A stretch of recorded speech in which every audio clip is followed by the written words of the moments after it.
This is Michael Clara coming to you from Salt Lake City, Utah with update number 6 to the Spencer Cox signature list cover-up. Today is October 20th, 2024. What I'll cover in this update is the Legislative Audit Subcommittee that occurred on October 15th, 2024, and they heard a report from the Legislative Auditor, and its title here on the agenda, a performance audit of the signature verification process.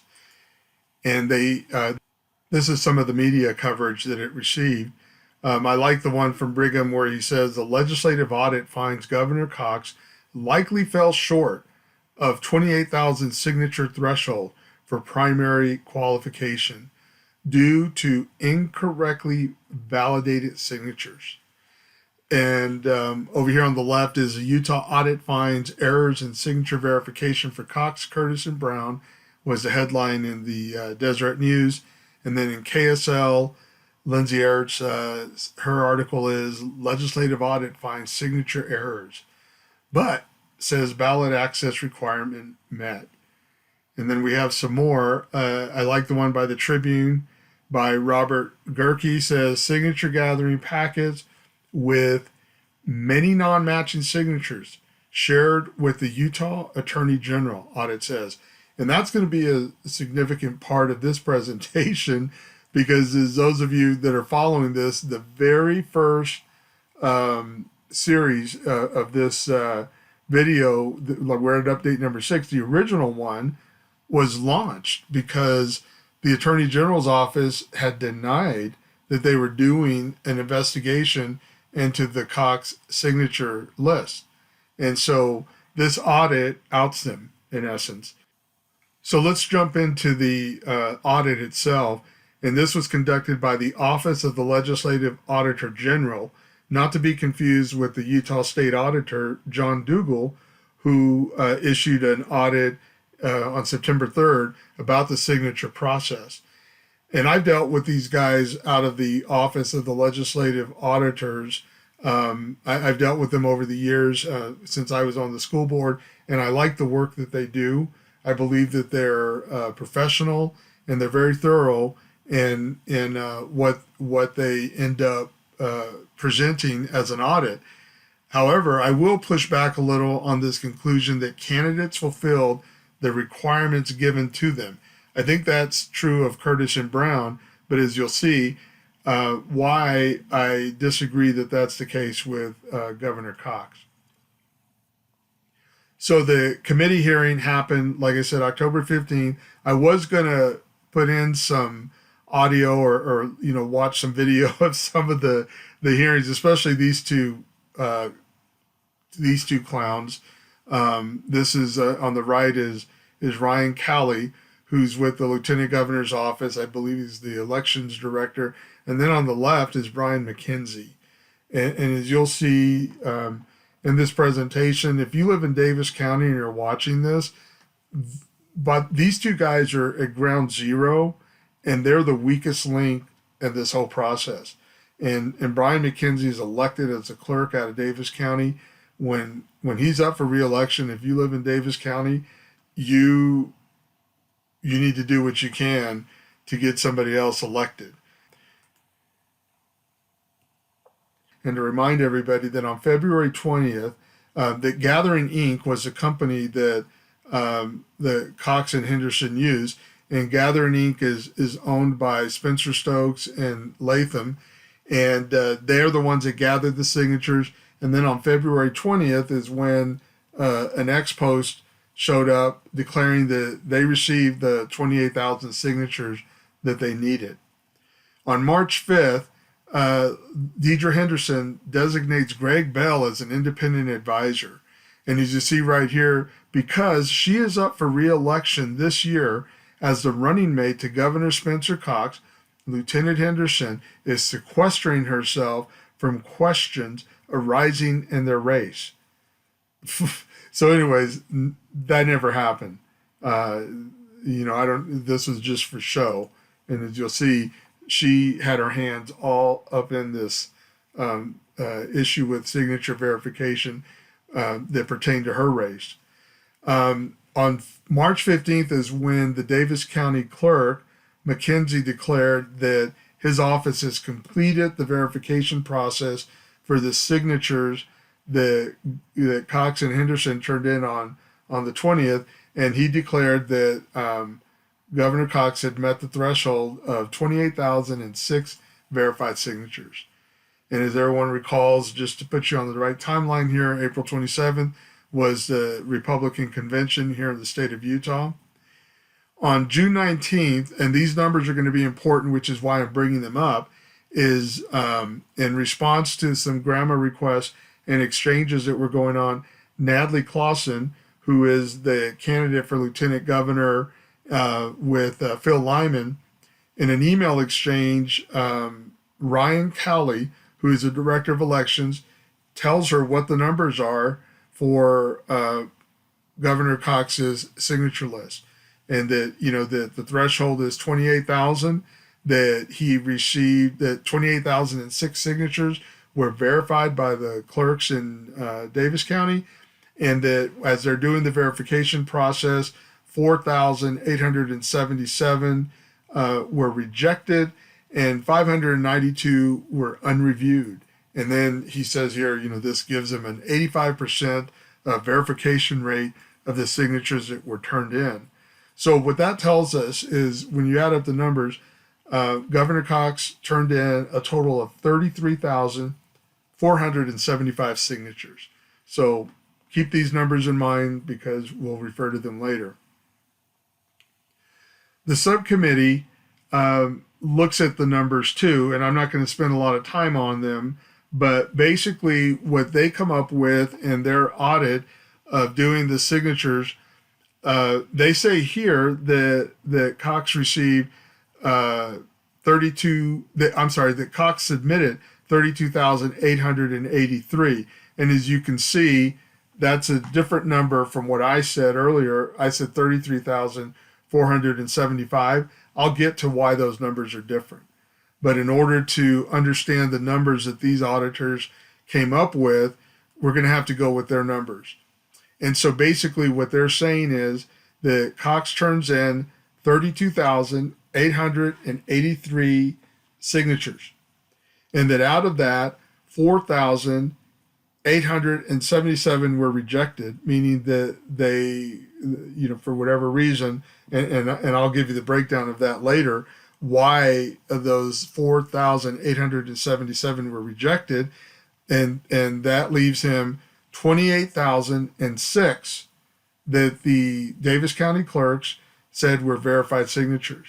However, this particular audit is saying if you look at this number in the gray, and there's a way they came up with this, they're saying they believe on average they're saying that as low as 408 signatures that were verified should not have been, or it could be as high as 1,021 should not have been verified. And they come up with this average of 572 because they did another category looking at the ones that were unvalidated that maybe should have been.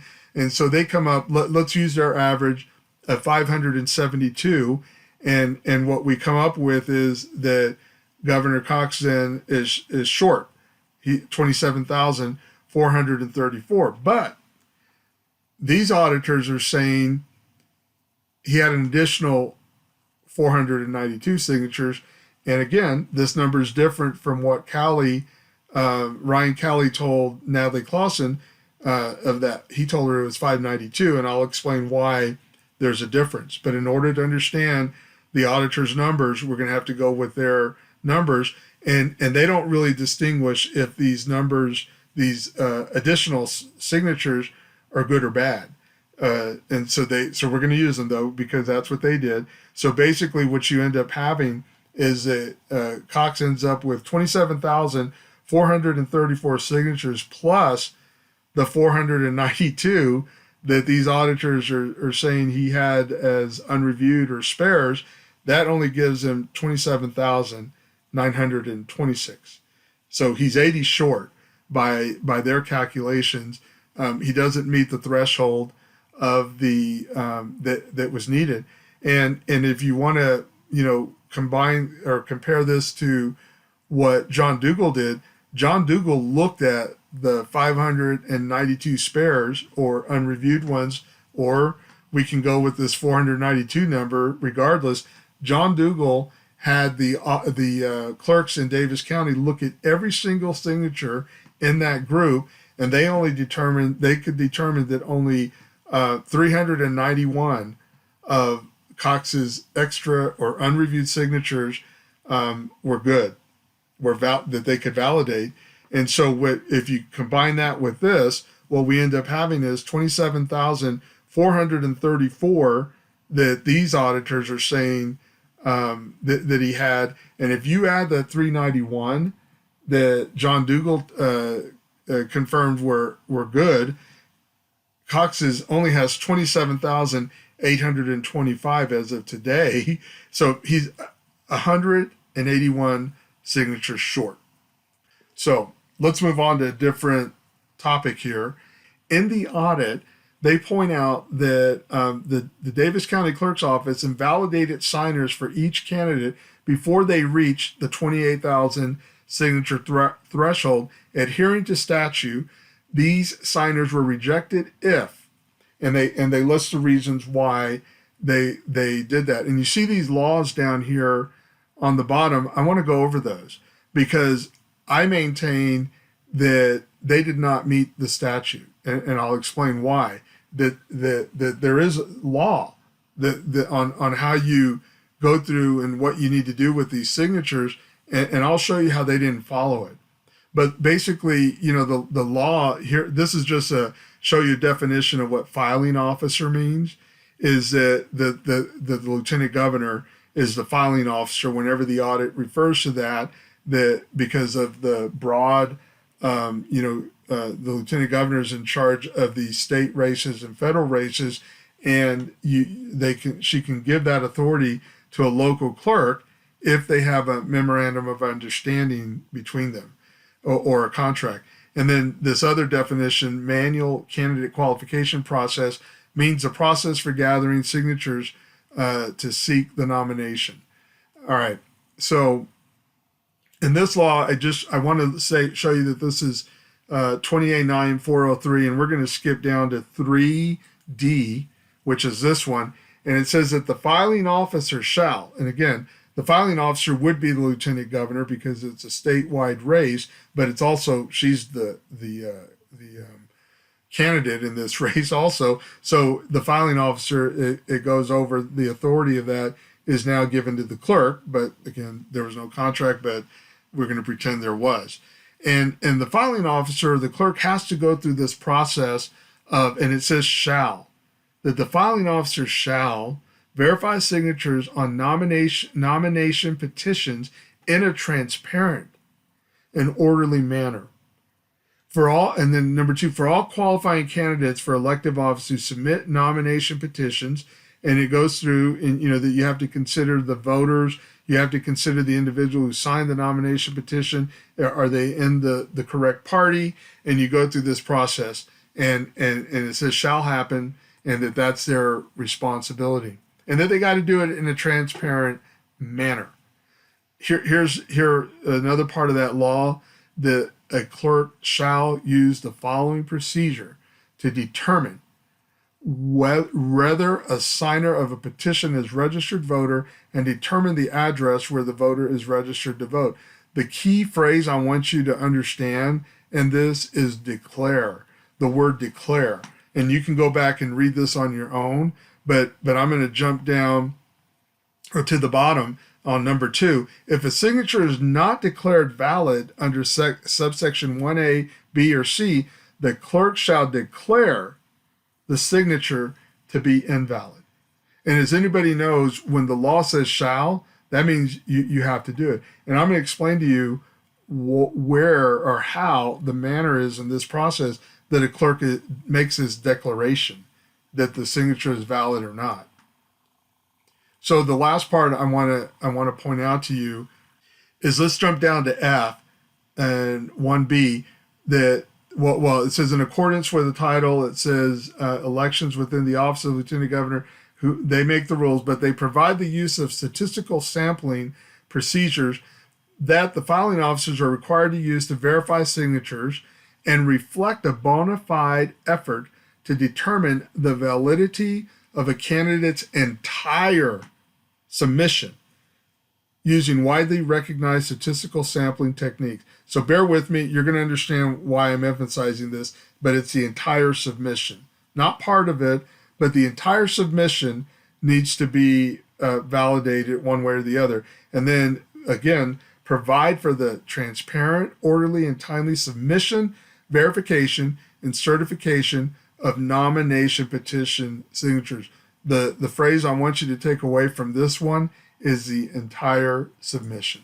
So basically, this is what it looks like. Again, you go through this process where we're gathering ink, gathers the signature, turns them into the lieutenant governor, lieutenant governor, and they give it over to the Davis County Clerk. And this is what it looks like, when they start, it's a blank form, they get the signatures, and then it gets converted to this. In a spreadsheet by the county clerks, making determination which ones are valid and which ones are not. And then here you have, what that breakdown is. Is it 4,877 are rejected? And I apologize if that was monotonous, but you're going to need that kind of backdrop. Now, here's a red flag for me.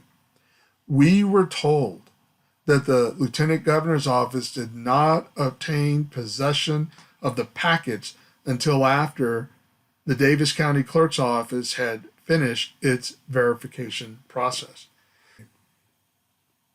So hold on to that thought, and let's just remind ourselves that on June 21st, the Davis County Clerk assures us. He says all petition packets were delivered directly to Davis County Clerk's office. Petitions were date stamped and recorded. He says all petitions remained in the custody of the Davis County Clerk personnel throughout the verification process.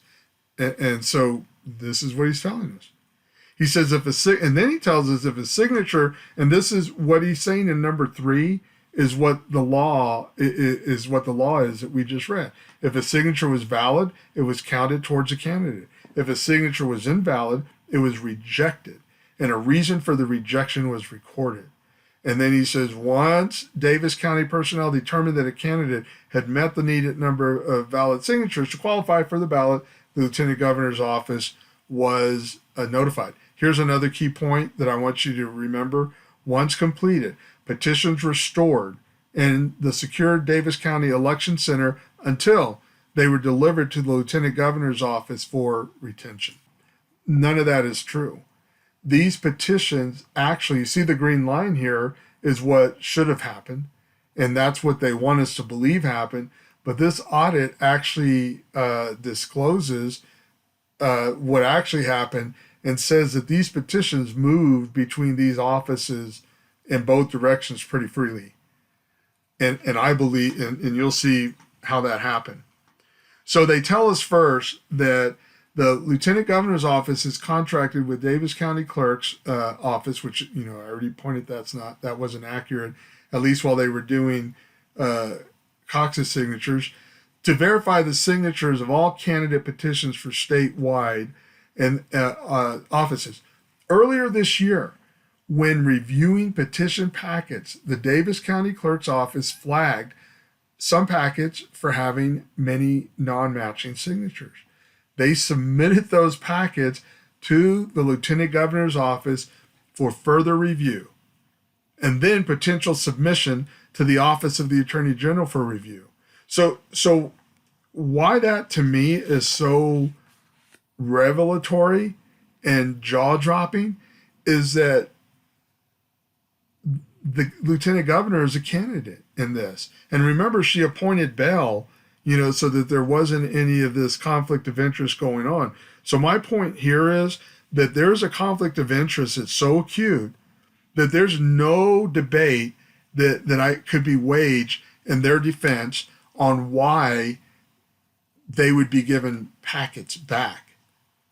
Because remember, that was the whole idea of having the Davis County Clerk do the verification of the packets because it's their packets. But here, the audit is telling us that they got packets back and nobody knew about it. We wouldn't have known about it were it not for this audit. And to me, that's I believe it's illegal. Not only is it improper and unethical, I believe it's illegal, and I'll point that out why I believe that.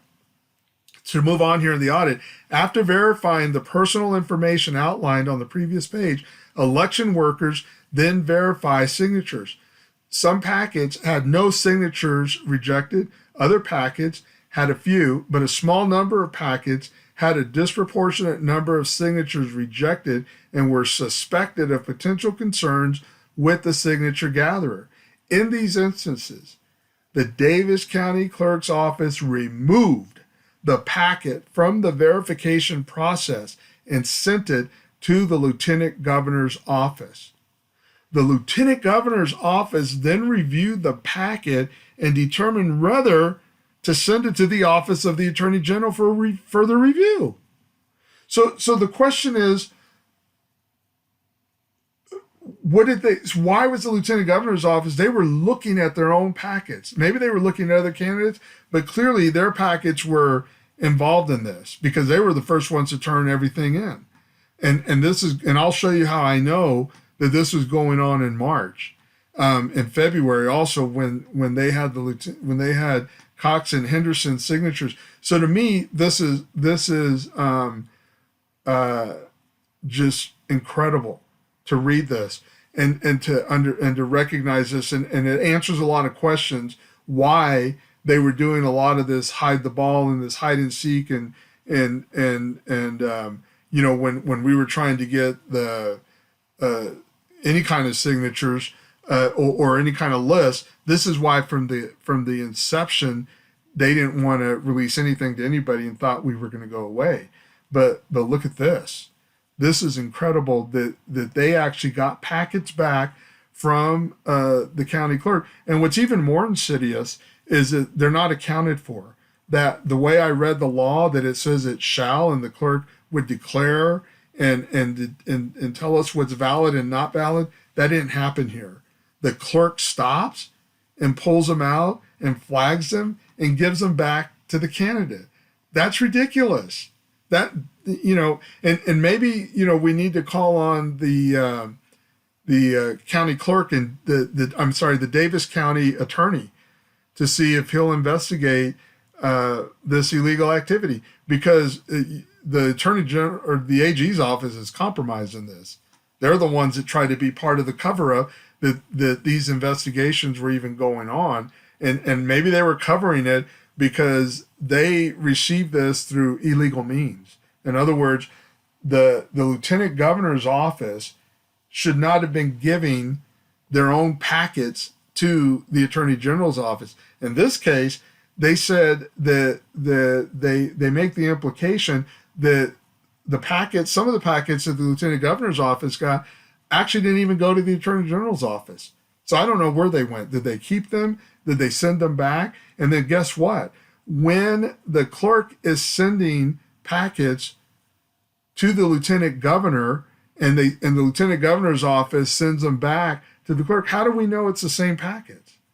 This is just insane. Last week, I get this email through, I've done several grammar requests, and I get this email. So this is March 18th. And the one of the elections manager here in Davis County is asking Ryan Cowley a question about IDs, about verifying the IDs or the age of the circulators, the one turning in the packets. But the part I want you to focus in on here, he tells her, given the ongoing investigations regarding forgeries and circulator ID fraud, it is in their best interest to provide the documentation up front. You can stop, pause, and read the email to get the context of what the issue is.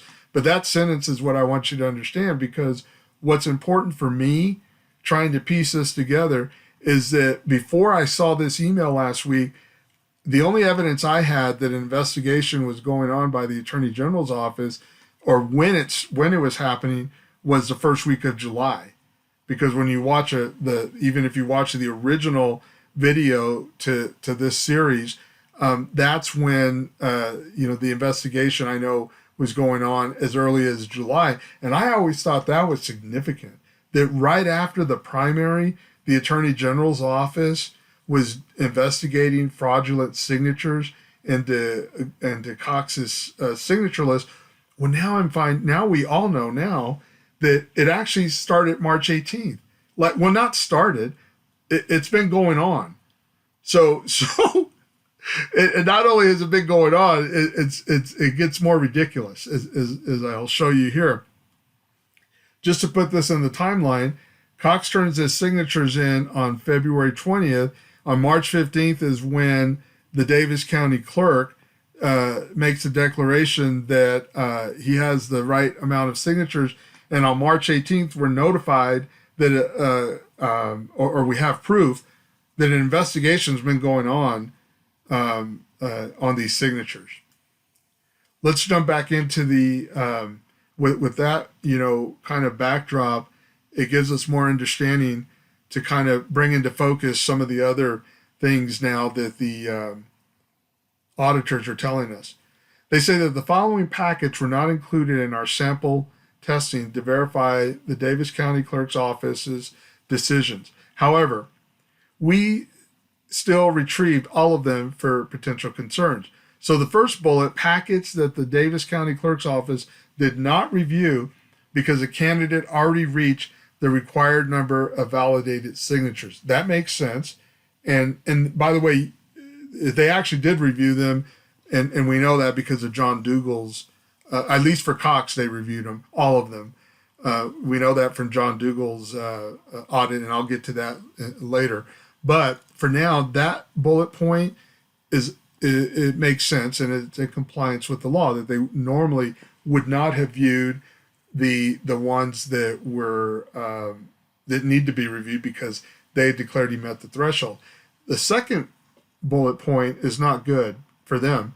Packets that the Davis County Clerk's office flagged for having many non-matching signatures and were subsequently sent to the Attorney General's office.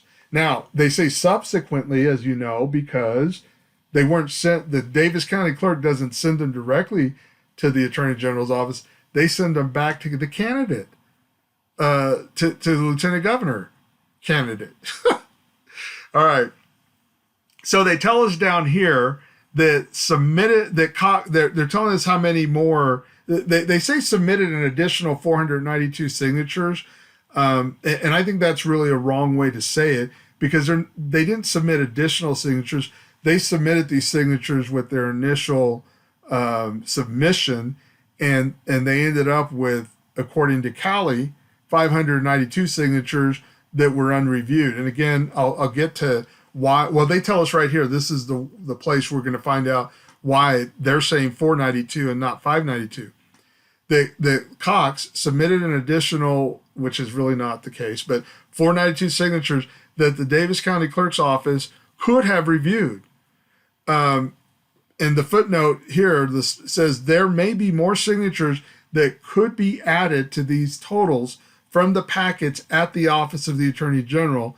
We do not include them in this count as they are still under review. So what that tells us, that this is why there's a difference. It's by 100. That 100 unreviewed signatures are considered to be forgeries. And that's why these auditors are not going to count them. And again, remember, these auditors don't tell us that there's 592. I'm piecing that together because that's the number that Cali gave Natalie Clausen back in June. And those numbers are, they have to be official. So, so anyways, we know, so what this is telling us is 100 of his unreviewed signatures are fraudulent to the point that or forgeries to the point that the Attorney General is investigating 100 of those. This is why these guys are saying he only has 492 spares and not 592. The numbers in this figure do not include, so these figures down here do not include the signatures in packets that were submitted to the Office of the Attorney General for further review. The Davis County Clerk's office completely removed those packets and signatures from the count of submitted and reviewed signatures for each candidate. This is the part where I'm saying that's illegal, because the entire submission should be accounted for, and we should know what the numbers are. We should know how many signatures in this rejected signatures, all those signatures that were sent over to the clerk should be, and we should know those numbers right here. So what I'm saying is, I don't remember how many signatures were on a page, but who cares? If you, let's say there's 20 on a page, if 20 of them were forgeries, they had an obligation under law to document that and to declare them as not matching. And here's what I mean. We know that because we got the list. So remember, this box here is what Callie told Natalie Clausen back in June. And so we know that number. Once we were able to get a hold of a list of the Cox signatures, we could then figure out by just sorting them that 2,193 were invalid party, 1,316 were not registered, and 841 are not matching, meaning those are the ones, and it could be under the 175 too of unreadable, but those are the ones where you would find the forgeries. And again, state law says that the clerk or the elections officer, I think is what the word is that they use, and which would have been the lieutenant governor, but in this case, the clerk has a duty, or shall declare the entire submission, declare where these signatures are at, and record them. And so what I'm saying is we're missing. This is not a transparent process. This is what the cover-up is about, right here. This is what they were covering. And then so the question is, why were they doing this? Why did McKenzie send packets back to the lieutenant governor, under the guise of, oh, we think these are forgeries? So what? If they were forgeries, they should have been put in the not matching. How did you decide to put 841, document 841 not matching? And we're going back to his statement on June 21st that was designed to gaslight Phil Lyman and Natalie Clausen, because they were these conspiracy theorists trying to claim that something was wrong with the verification process. And he makes a declaration. He's going to make this big thing and be all noble about it, and stick out his chest to tell everybody that he's so righteous. And he says here that if a signature was valid, it was counted towards the candidate. If a signature was invalid, it was rejected, and a reason for the rejection was recorded. So, and this is what it looks like. However, this audit just told us that didn't happen. We don't even know how many signatures were given back to the candidate, which there's no basis for that. There's nothing in law. There's nothing in the rule. And just think about this.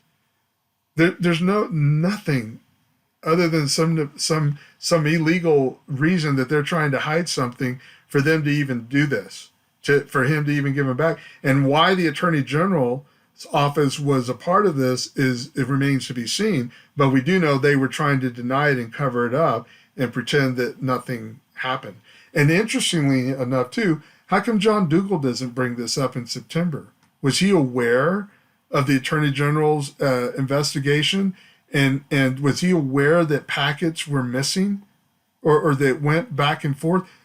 So that's another question that people need to ask. So when you're watching this, if you're as upset about, and guess what? I might be a conspiracy theorist and I'm the only one that thinks this is a problem.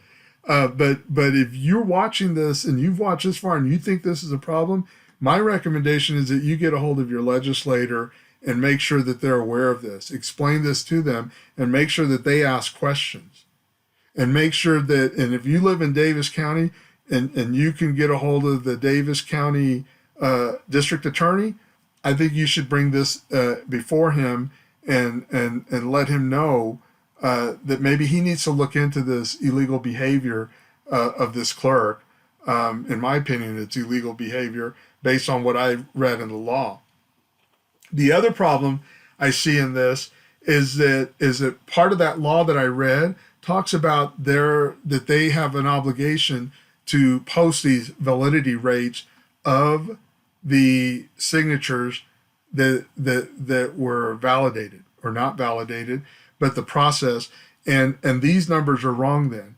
If you took out numbers, if you were going through the validation process, the only way you could actually have an accurate validity rate, as everybody who's watching this knows at this point, you can't take out packets that should have been in the rejected column here and hide them from us, because if you do that, you're artificially inflating this validity rate.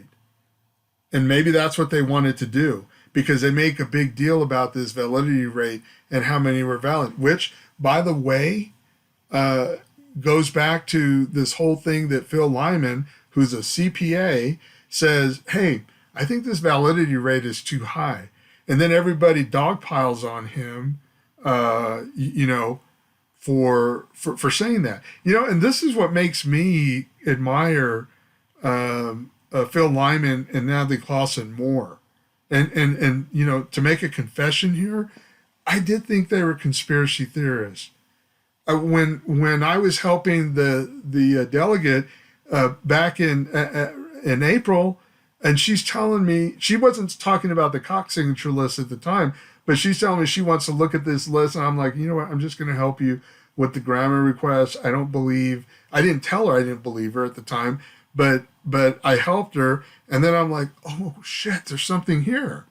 And then when I get this, I think she's the one that told me too, well, I think this might affect the Cox signature list because it's the same company that Ipsen used. And I'm like, I don't think so.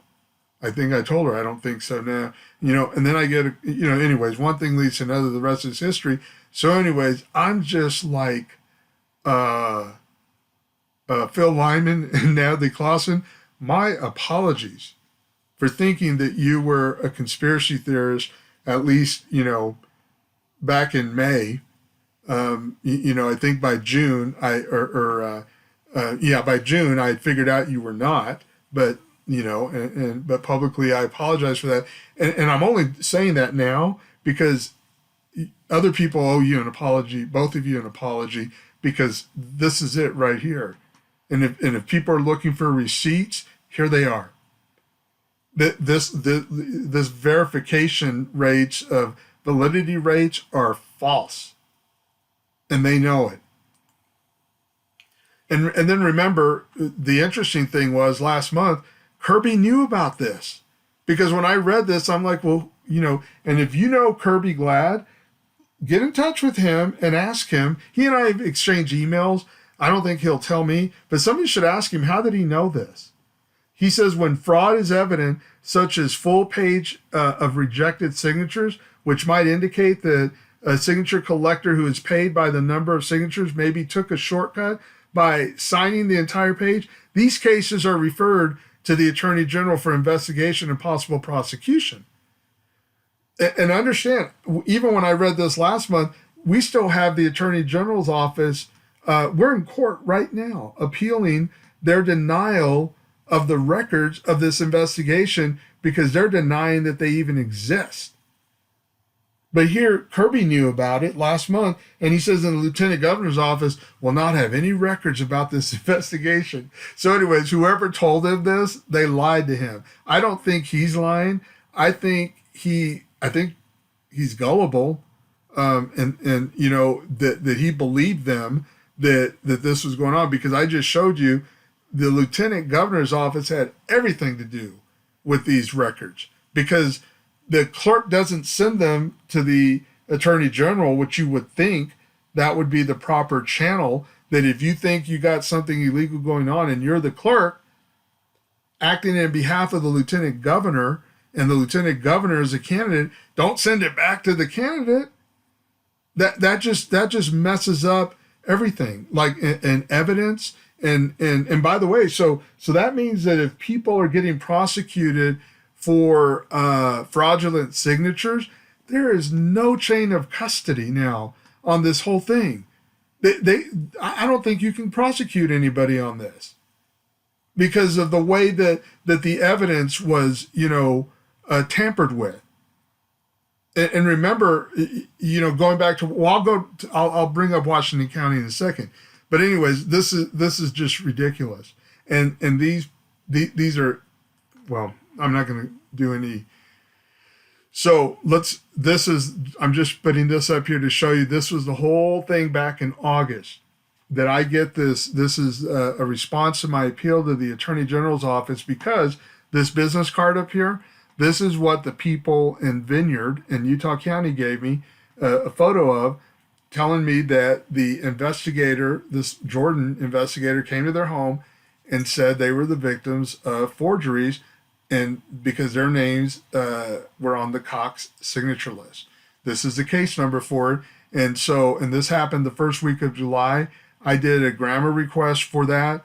The Attorney General's office denies it. This is Lonnie Pearson, who's the records officer. He gave me a letter denying it. And then when I appealed it, you see right here, this little liar, Daniel Burton, having researched this matter, I can confirm that the office has no records of an investigation. That turned out to be a lie. And by the way, so I'm in court right now doing a pro se case. You guys, I raised money, remember, and you guys helped me with the filing fee and stuff. We don't even need to do that anymore, because this audit tells us that these liars are indeed doing an investigation. But I'm going to see it through, and it's just ridiculous. Now, for all the trouble I've given Washington County for withholding the Ipsen list, we at least got to give them credit for being honest and following the law. They said here that that they're not going to give me the Ipsen list because because it's involved in an ongoing criminal investigation. Release of the records could compromise the investigation or impede future criminal prosecution. Disclosure also would create a danger to depriving potential defendants of a right to a fair trial or impartial hearing. Now, I argued against that's not going to happen. And so you go back. So what I'm saying is, the reason I'm bringing this up is to just say, this is the kind of response that the Attorney General's office should have given when I asked for the investigation. They should have just said, we're not giving it to you because it's a criminal investigation is going on. But instead, they lied. And they want to cover up. They want to cover up the fact that they're even doing an investigation. Now I'm beginning to think the reason they wanted to cover it up is because they probably shouldn't have. The way they obtained the information through the lieutenant governor's office taints their evidence. I don't think they have a case now against the people that even did this crime now because of the way this whole thing has been mishandled. And this is why somebody should go talk to Troy Rawlings over at the Davis County District Attorney's Office and go after the county clerk for messing this whole thing up. For sending evidence of a crime back to the lieutenant governor's office who's a candidate, and then who knows what happened with it at that point. And maybe so anyways. One last thing. There's other things I could bring up about this audit, but I got to close on this, and because I'm going to drive myself and everyone else crazy on just the sheer stupidity or the corruption that's just rampant and this whole by Cox and Henderson. The auditors say at the end that they're recommending a additional chain of custody controls, and they say all candidate petition packets involved in our audit were ultimately accounted for. Now, when I read that, I'm like, what does that mean? Ultimately accounted for means that you couldn't find all of them in the beginning. They say verification of petition packets is currently done within an access control. They go on, but that part I find the answer to it later. They say under activity logs should be used to track the movement and control of petition packets during processing. During the review of signatures in candidate petition packets, we were unable to locate certain packets because they had been separated and set aside for further review by election officials at the Lieutenant Governor's office. Election officials located these packets when we notified them that the packets were missing, but no record or activity log was kept to document the transfer of packets or the purpose for their separation. Such a record would provide auditable evidence that the packets are accounted for and remain uncompromised. So when I read that, I had to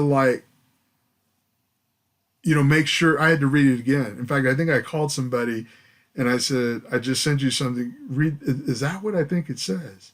So this is incredible, because if you read it, what they're saying is they were compromised. Because and then why are these separated? What are they doing? So these are questions that legislators need to ask, or the Davis County District Attorney needs to ask, because this is ridiculous. So I don't know, what else to say other than this is update number 6. In order to kind of be okay with a lot of this and not be upset that a lot of times you can find this kind of corruption and nothing happens, then in my mind, these guys are like, Brian and Ryan are 2 of the 3 chipmunks.